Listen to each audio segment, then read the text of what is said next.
Hi, I got a message from a friend who is an Arab Christian, and he wrote for me on YouTube, so I can. He asked me to translate this letter he wrote so people who speak English can understand it. He said, "Beloved brother, since you know how to speak English, um, and you know a lot of people on the internet who speak English, whether they are in America or Europe or Australia. I ask you, please, to send this letter to everyone.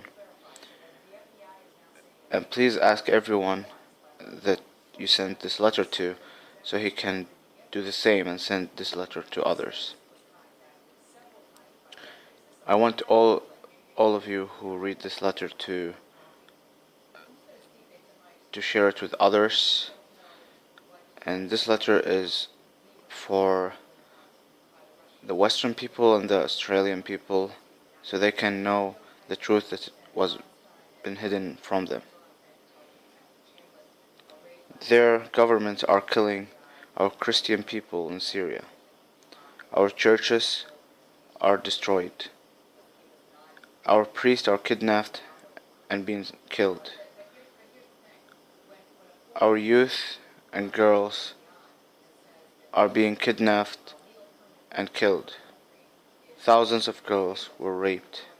Thousands of boys and men were killed without mercy.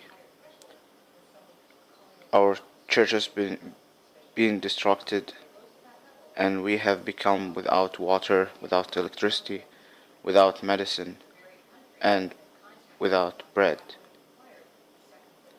Please tell everyone that the Western government are helping in the slaughter of Christians when they support terrorists, and their media is deceiving them.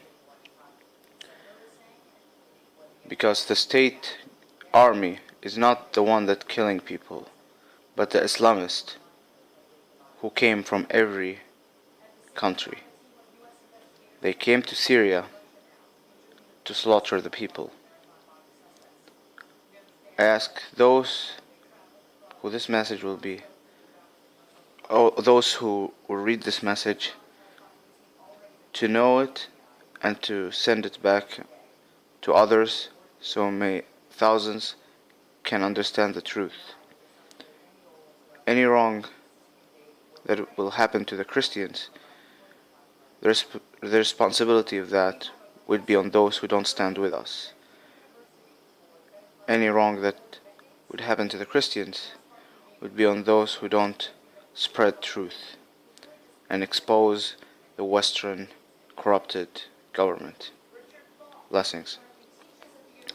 So yeah, I got this message and I just tried to translate it immediately. And I think it is very accurate. I mean, whether you like Bashar al-Assad, the president of Syria, or not, most of us will think he is a dictator.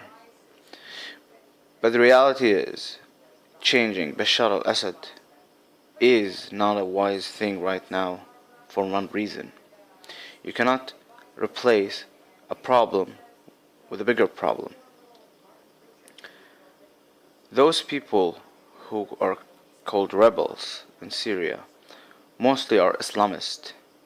That is, they come here and they fight the regime because they think they are fighting for Islam. In other words, they believe the regime is an infidel, non-believer regime, and therefore we are participating in the holy crap that's called jihad.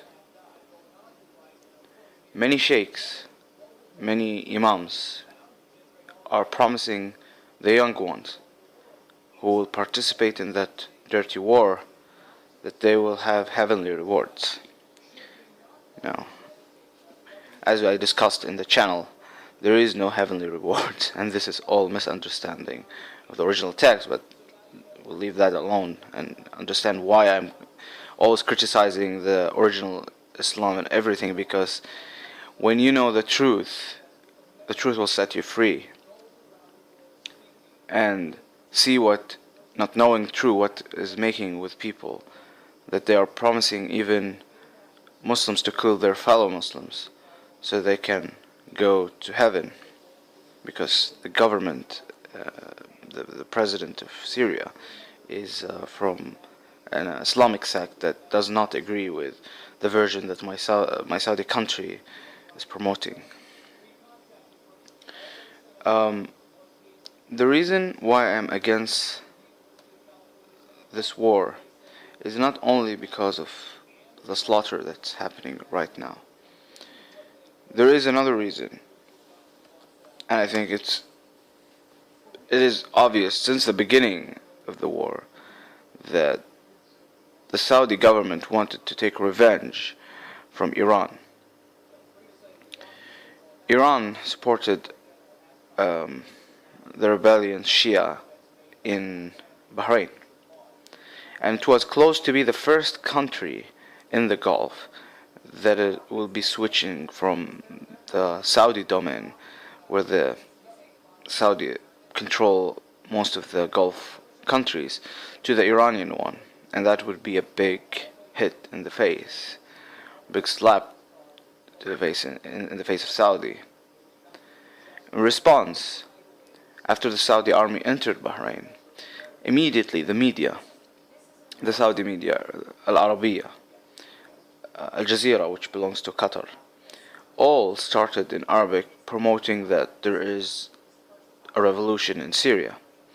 Then the Islamic channels started to advocate, hatred.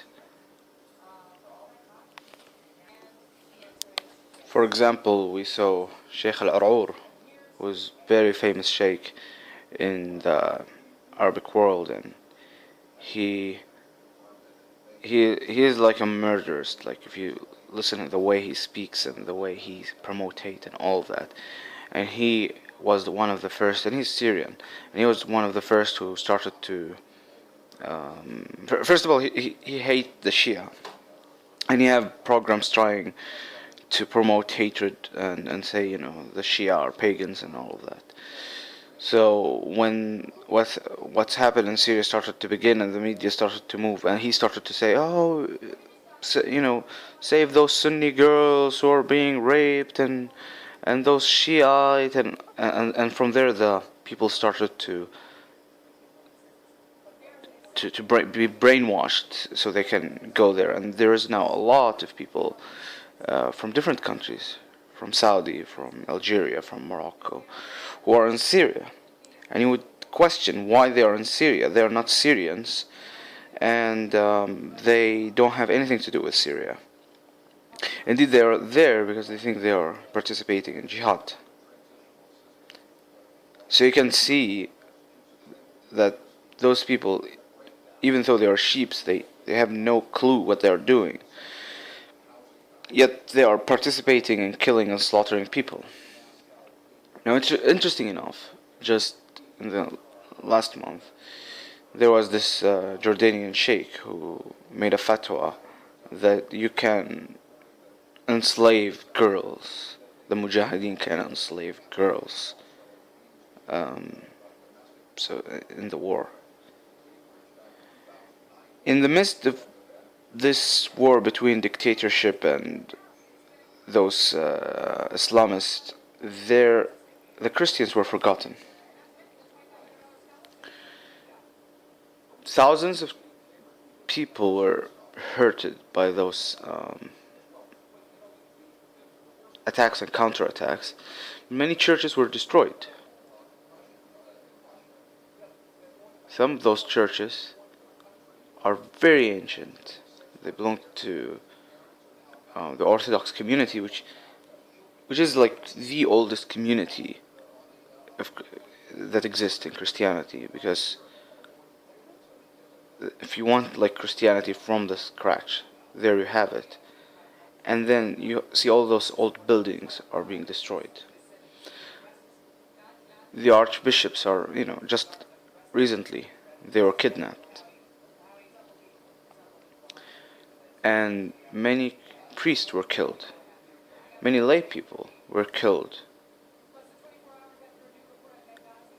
because most Christians, actually most minorities, which make up like 40% of Syria, support Al-Assad government because they don't want Islamist.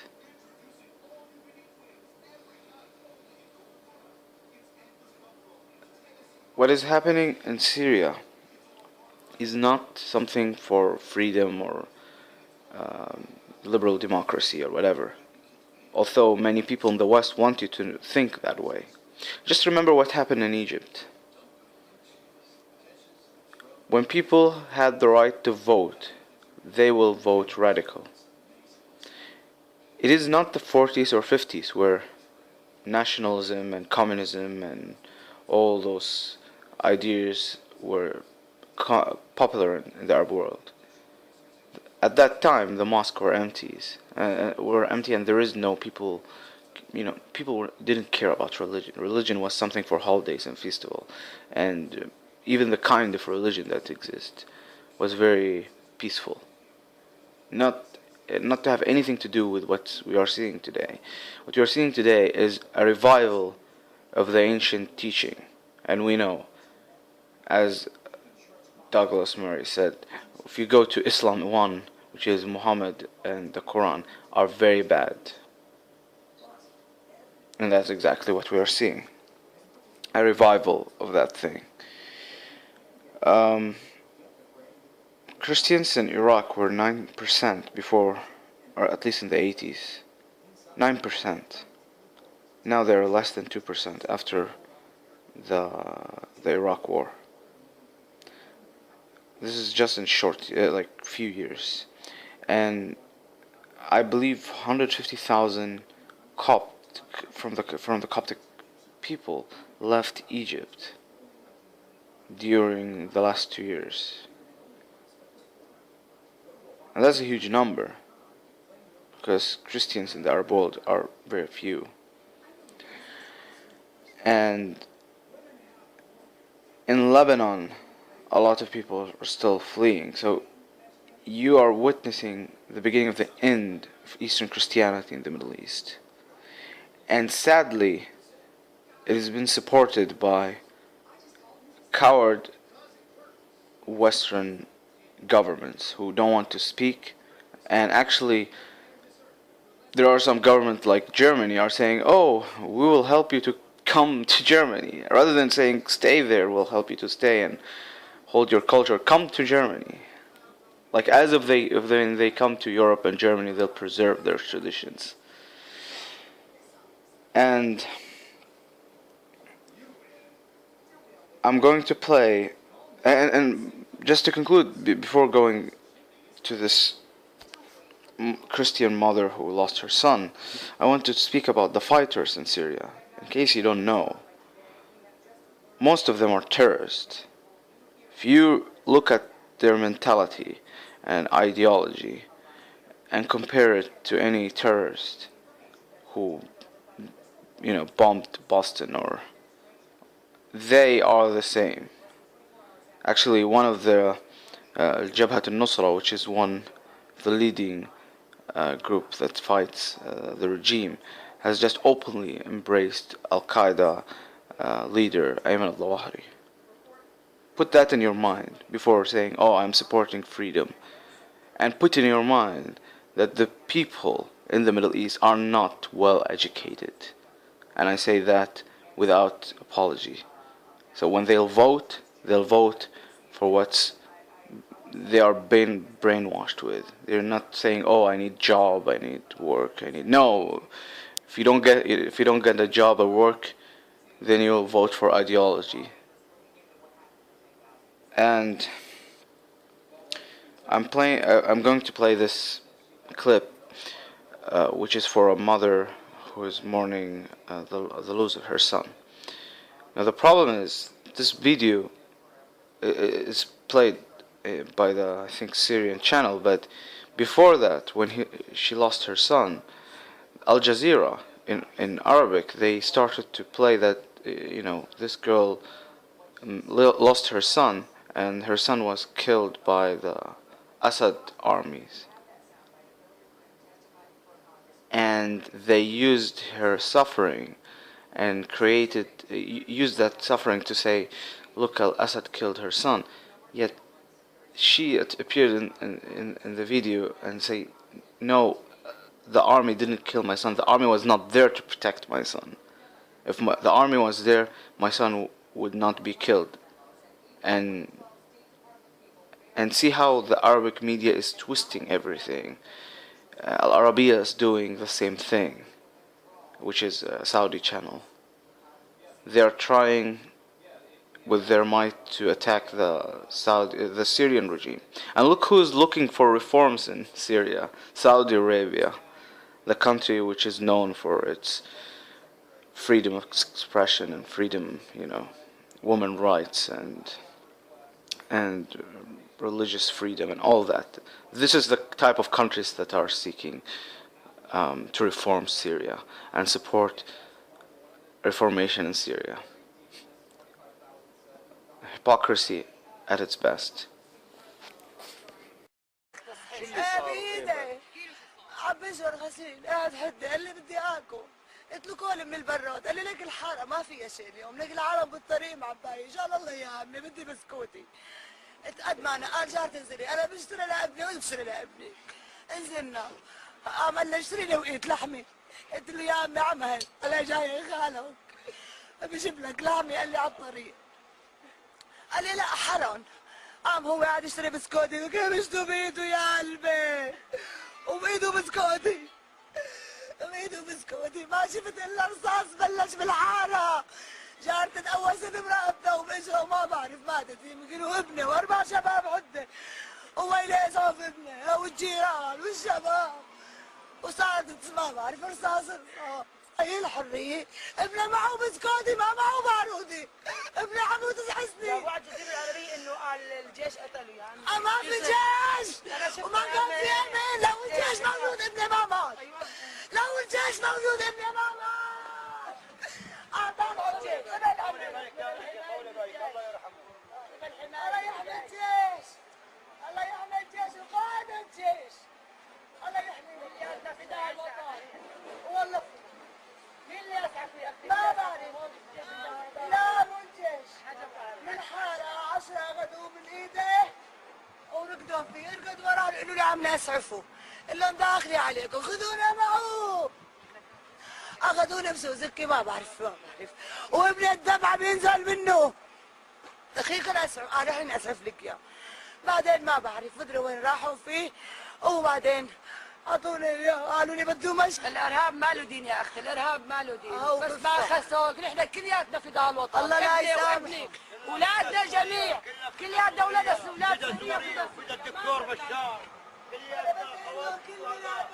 عاشت سوريا حرابية. عاشت سوريا حرابية. بدي لهم كلمة. حرام ارحموا امهاتكم. عندكم امهات انتم. جايكم يوم الله اكبر منكم. ابني طفل حرام. انت اللي عطيت له حرام. وعندكم امهات مين عطيت له؟ ابنكم وابني. احنا سوريين كلنا اخوة. حرام عليكم. حاجة طبعا الشباب والأولاد. يا قلبي أنا ما حد شباب غير ابني، وجارتي صبية وابنها بإيدها. حرام عليكم أولا، عليكم الله، الله أعلم منكم. هي الحرية.